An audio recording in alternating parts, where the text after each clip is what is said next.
So now we're talking about a theology that is a preconceived assumption that the world was created for a purpose. That purpose is ethical / moral in its backbone, and the human is the chief architect of its realization. That's a theology. Now comes the third part, where the human now stands and asks him or herself, okay, I believe in God, philosophy.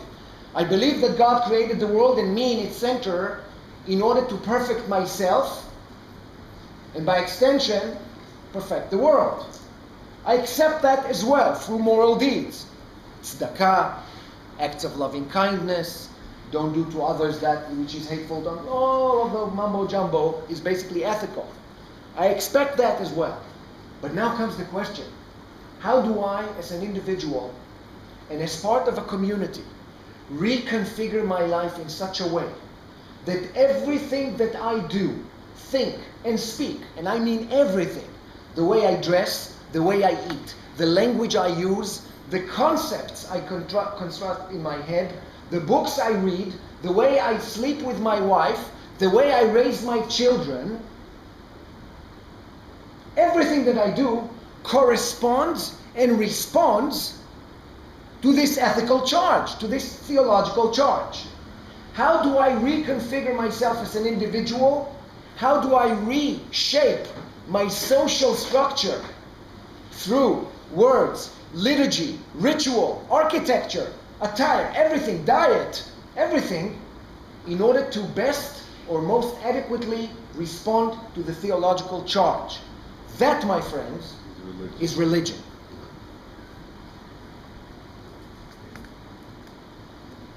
Religion is a man-made construction that is based on a theological assumption that in and of itself is based on a philosophical postulation.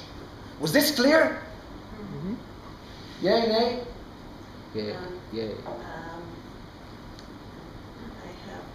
don't know, in my thought, and I don't know if you did not hear if you related to that. I see God as a man-made idea. I don't know if there's a God or not, or something. I don't know. Well, you're saying two things right now. Your first one was atheist. The other one was agnostic. Which one are you? So yeah, I guess you're agnostic. Mm-hmm. The two things you said here which are completely different. Mm-hmm. There's a great difference between saying, I negate the possibility of God because I maintain that it's a human construction. Read Freud, for example, or Nietzsche, for example. Fictions. And saying, you know what, Zohar, I don't know. How did Woody Allen say? I don't believe in God, but just in case I'm wrong, I'm taking a pair of clean underwear with me to the grave. Agnostic, I don't know. It seems to me that you are, at least here at this juncture, you're postulating something that is agnostic. Not knowing is fine. I don't claim to know as well. But I do believe, and you'll see as we continue, that there is compelling argument to suggest that the human mind is inherently limited and that there is a capability of the human mind to realize its own limitation and then understand the true meaning of belief as not necessarily not knowing, but rather surpassing knowledge, which is the type of belief that Maimonides spoke about, or Raviv and Rabbad spoke about. The great thinkers of Judaism, by the way, Muslims and Christians as well. It's not just Judaism. We're dealing today with the Jewish thought on the issue, but allow us to evolve into that advanced stage, okay? Yes? You said surpassing, but didn't you say bypassing? No, I use my words very carefully. Surpassing. You cannot reach that point without climbing the ladder of knowledge. It's an epistemological journey. It's not a theological one.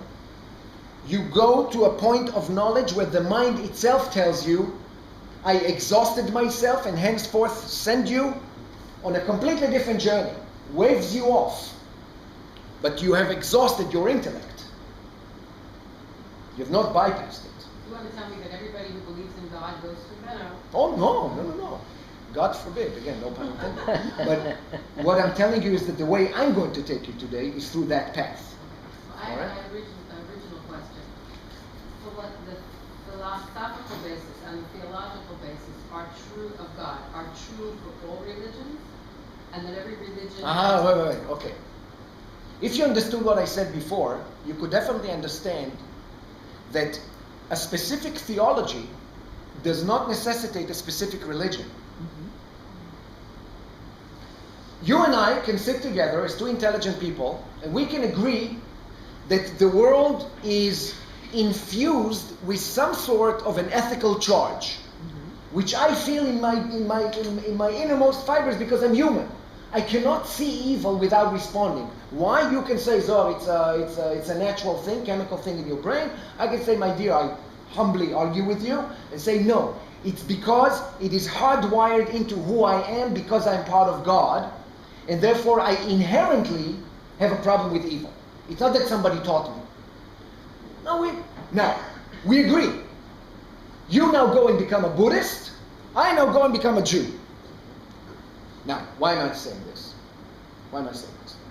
Because unfortunately we live in a world, especially the post-2001 world, that takes religious differences and jumps to theological conclusions.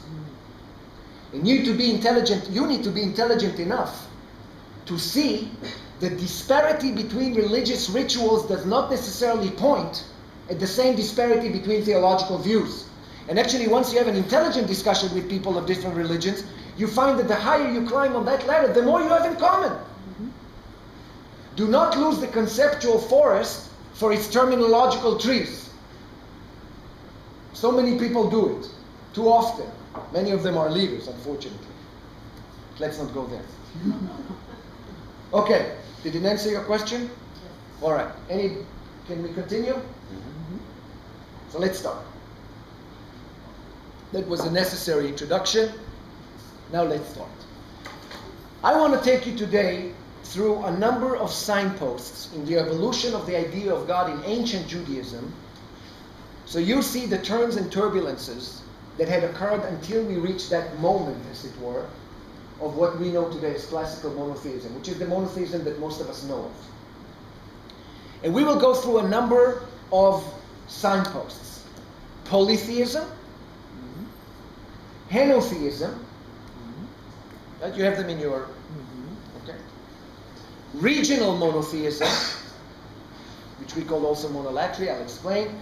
Classical monotheism, and with classical monotheism, if we have time, we'll touch rational monotheism and mystical monotheism. That goes to your question about did everybody arrive at the same conclusion the same way? The answer is no.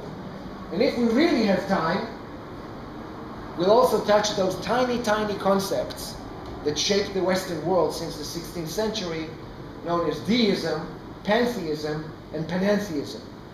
One cannot understand the theology of most of the founding fathers of the United States without understanding the concepts of deism. One can definitely not understand one of the greatest thinkers of the pre-modern era who had shaped Western thought more than one can imagine, by the name of Benedictus de Spinoza, without understanding pantheism. And one cannot understand the fuller gamut of mystical discourse and rational philosophy without understanding panentheism. So if we don't get to them, those of you who will come to our next session, I will touch upon them because they link into my next topic as well. I built it in such a way, but you don't have to, of course. So let's start with a very simple question. What is polytheism? I purposely did not write the answer in the page. Don't be shy, guys. It's not a test. Free thought. What is belief in many gods? What is the structure of that belief? Why do people believe in many gods? Or better yet, how are those gods distributed in the human? You're a student of the human condition. Why did the human condition come up with a polytheistic structure? Because it couldn't maybe conceive of the unity that you were alluding to. Okay, so one is to say, yeah, the idea of the unity is so abstract. It's really, it requires a certain intellect if you really go into it. It's much easier to work with the tangible evidence. Or maybe because they also also celebrate different aspects of creation. Please continue. So, for example, love or sea. Or Yeah, fair. Okay, you said it more or less. Yeah? What about if one God pisses you off, doesn't listen to you? Okay. very much, then It does. It does. Yeah, it does allow some sort of flexibility, right, in choosing leniency in choosing your divinities. You're all correct. It's an intellectual challenge to go to monotheism. But there is also